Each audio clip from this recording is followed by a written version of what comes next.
I've encountered individuals during guided birth experiences who have traversed the spiritual realm and determined their plans. They've made agreements with those they'll be associated with, aiming to resolve karmic matters and achieve specific objectives in this life.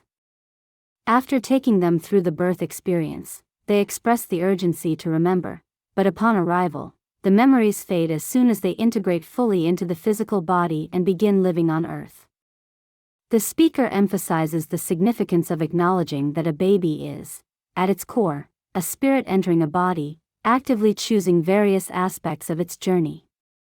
One crucial point she raises is her objection to doctors inducing labor. This practice, she argues, leads to complications in the obstetrics ward, causing diverse physical issues. Attempting to control the body and force it to comply disrupts its natural functioning. She contends that doctors often lack a complete understanding of what triggers childbirth. According to her findings, it's the baby itself that initiates the labor process, aware of the precise moment it's meant to enter the world. Attempting to intervene, whether by the doctor or the patient, and hastening the process, can result in more complications. While acknowledging the necessity of inductions in certain medical cases, she advocates for allowing natural births to unfold without unnecessary interventions. These perspectives offer valuable insights into treating babies and young children as spirits, introducing a novel approach to understanding their experiences. We are in the process of establishing offices for Cedrics and working closely with midwives. We believe midwives will find this information valuable to share with their clients. Additionally, some chiropractors have expressed interest in this perspective. The focal point of our recent endeavors revolves around Christine Ramos and her book, A Journey into Being. Christine is relatively new to this arena, and her participation in our recent conference marked her debut as a speaker. She also made her first appearance on a radio show last week. Despite initial nervousness and being relatively new to these experiences, we are confident that Christine will thrive as we continue this journey with her. Another noteworthy contributor to our conference was Justine Alessi, whom I featured on my show last month. Justine is a seasoned master tarot reader. While skepticism often surrounds tarot readers, we have found Justine's accuracy to be remarkable. She has provided insights to members of my family that she could not have known, predicting outcomes that unfolded immediately. Over her 30-year career, she has developed her own method of interpreting tarot cards, leading her to write a book titled The Rebirth of the Oracle. Justine's approach brings the ancient practice of tarot into the modern era. Many tarot books still rely on outdated interpretations and meanings, rooted in ancient times. Justine's book aims to bridge this gap by demonstrating how to read cards in the context of the 21st century. She will also be conducting classes to teach this innovative method, and we are enthusiastic about supporting her in this endeavor. There's much more to explore about her and her unique approach to tarot reading. I'm nearly finished covering all these speakers. The last one we had was Claire Doyle, who traveled from Canada, making her the speaker who had to travel the farthest. She has authored a concise yet engaging book titled Must Doesn't Happen by Chance. This book combines astrology and numerology, offering a playful exploration where readers can discover their lucky numbers. Claire emphasizes that these numbers aren't only for gambling but should be considered in various aspects of everyday life. The book provides practical insights, such as choosing the address for a house or the license plate for a car. It also outlines certain days that are more favorable for specific activities, along with days to avoid. While recognizing that life isn't set in stone, Claire's book serves as a guide to make more informed decisions. It's a simple and easy-to-read resource where readers can consult the calendar to determine the best days for various endeavors. Despite the unpredictability of human behavior, the book encourages mindful consideration of these aspects. You can find more details about Claire's book, Must Doesn't Happen by Chance, on my website, where information about other authors and their books is also available. We continuously publish new works, and more authors will be added over time. Certainly, I'm continuously producing more books, and everyone is eager to know when the next one will be released. Currently, my focus remains on The Convoluted Universe, which are substantial works. I now have enough information to commence work on The Convoluted Universe Book 3. This will be my primary focus now that the conference is concluded, and things might return to normal, or at least that's what I keep hoping. Despite expressing the desire for things to slow down, our life, company, and everything associated with it are experiencing tremendous growth. I doubt it will ever return to what is conventionally considered normal. Nevertheless, I assure my readers that I am committed to working on The Convoluted Universe Book 3, dedicating as much focus to it as possible in the coming months. Information continues to flow in from my clients, ensuring that my resources remain abundant. Next week, I will be attending INNIST, the International New Age Trade Show, where I will be broadcasting from Denver. Previously, we attended the one in Orlando, Florida, in February. In the past, we had our booths at these fairs, but now, thanks to the generosity of New Leaf distributors in our distributor book world, we conduct book signings and engage with people at their booth, allowing them to promote our books. This arrangement is not only logistically convenient but also financially beneficial for us. We also used to have a booth at BEA, Book Expo, a massive event that spans 3 days, showcasing books from various publishers across the United States, including an international section. It caters to book buyers, making it a crucial event for the industry. However, last year, we made the decision to shift our focus to New Age trade shows. These events, specifically tailored to the interests of the New Age and metaphysical community, provide a more suitable platform for our work, ensuring we don't get lost in the vastness of mainstream book publishers. When they initially started, the focus was not exclusively on New Age and metaphysical subjects, and the events were relatively small. I recall attending where there were more exhibitors than buyers.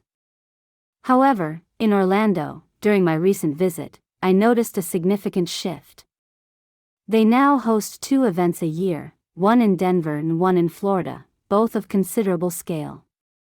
This growth reflects the expanding New Age book industry, which has reached a point where attracting people is no longer a challenge. In Europe, particularly in England, there is a reluctance to embrace the term New Age due to its negative connotation. In England, the association of New Age with groups like gypsies has led to a less favorable perception. Consequently, terms such as body, mind, spirit are often used to describe this genre of material.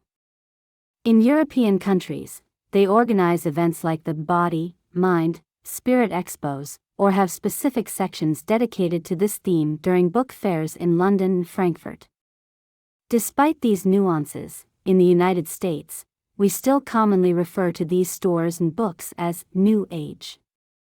The International New Age Trade Show, which I will be attending in Denver next weekend, is a testament to the thriving New Age book industry. The Merchandise Mart will host the event on Saturday, Sunday, and Monday.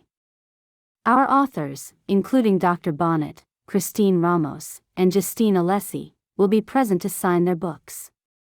Dr. Bonnet will sign his medical books, Christine Ramos will sign her book, A Journey into Being, and Justine Alessi, the tarot reader, known for her entertaining readings, will sign The Rebirth of the Oracle. I will also be present, signing my latest book, The Convoluted Universe Book 2. It's an excellent opportunity to engage with readers and share insights. I was just in conversation with Don Newsom, who manages the blog and blogging service for VBS Radio. He suggested we have a conversation, and I agreed since I'll be down there next Friday without a scheduled guest. I wasn't entirely sure what I was going to do next weekend, so we decided to have a conversation on the radio. After that, I plan to return to normal, or whatever normal means. I really want to get back to discussing my books because I never quite finished covering all that material.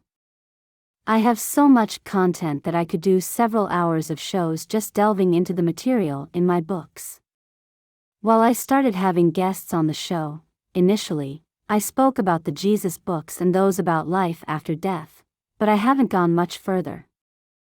I have 3 Nostradamus books on the prophecies that are considered the most accurate interpretation ever written.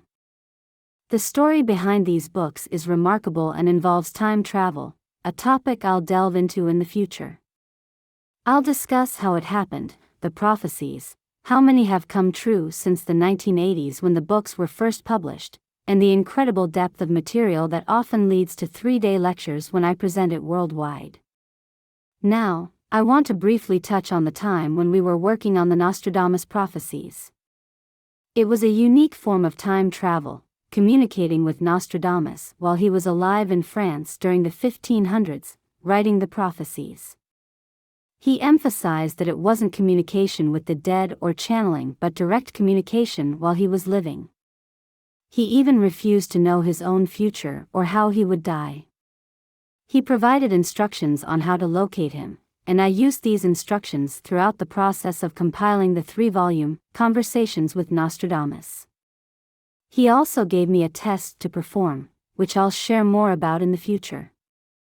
I want to elaborate on what I mentioned earlier about Nostradamus providing a test called the test quatrain, to ensure that I would always recognize if I was communicating with him, regardless of who I worked with. The test quatrain was the very first one I attempted during our interpretation sessions. It was unique because, despite its appearance in other books, no one had interpreted it in the way he instructed us. I will delve into this further when I cover this topic in detail. The test quatrain dealt with the discovery of hidden documents, particularly related to religion and lost knowledge. Nostradamus mentioned that these hidden documents would resurface, and this revelation occurred at the end of the 1980s when we were actively engaged in this work. He emphasized the importance of this quatrain, stating that it signified the recovery of lost knowledge and information, particularly concerning religious beliefs. Each person I presented this quatrain to as a test provided varied wording but unanimously agreed on the theme of discovering hidden knowledge, akin to findings such as the Nag Hammadi documents in Egypt. The reason I bring this up now is due to the recent discovery of the Gospel of Judas, despite the Church's denial and claims of it being a fake. There was a National Geographic Channel documentary about this hidden gospel, the old parchments, and the extensive tests conducted over 20 years to verify its authenticity. It's intriguing to note that Nostradamus foretold the discovery of such documents back in the 1980s. Although the term soon, in his context, can be flexible, it aligns with the time frame when he communicated that these discoveries would take place. The National Geographic Channel discussed the findings in the late 80s, matching the period when Nostradamus foresaw such revelations. The authenticity underwent rigorous testing before becoming public knowledge. The revelation of the Gospel of Judas is remarkable, aligning with Nostradamus's prophecy from the end of the 1980s. This occurrence falls within what he termed the time of troubles, a period when everything is meant to come to light. The unfolding events indeed point to the significance of this time for information to resurface, encouraging people to think for themselves. It's intriguing to note the Church's response, dismissing the Gospel of Judas as a forgery, despite its authentication dating back to the 3rd century.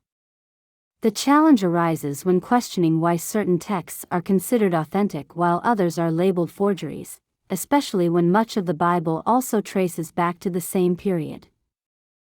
Your regression work and the additional information received about Judas provide an alternative perspective, reinforcing the importance of personal thought and inquiry. In this era of awakening, the emphasis is on individuals thinking for themselves, asking questions, and making independent decisions without surrendering their power to external authorities. Encouraging people to read widely, question, and form their beliefs based on personal exploration is a pivotal message. Each person's truth may vary, reflecting their unique belief system and discoveries. In the current awakening, the call is to be self-reliant and not relinquish personal power to external influences. The hour has swiftly passed, and it's a testament to the organic flow of discussion when navigating various topics. The importance of independent thought and self-reflection resonates strongly in these times of awakening.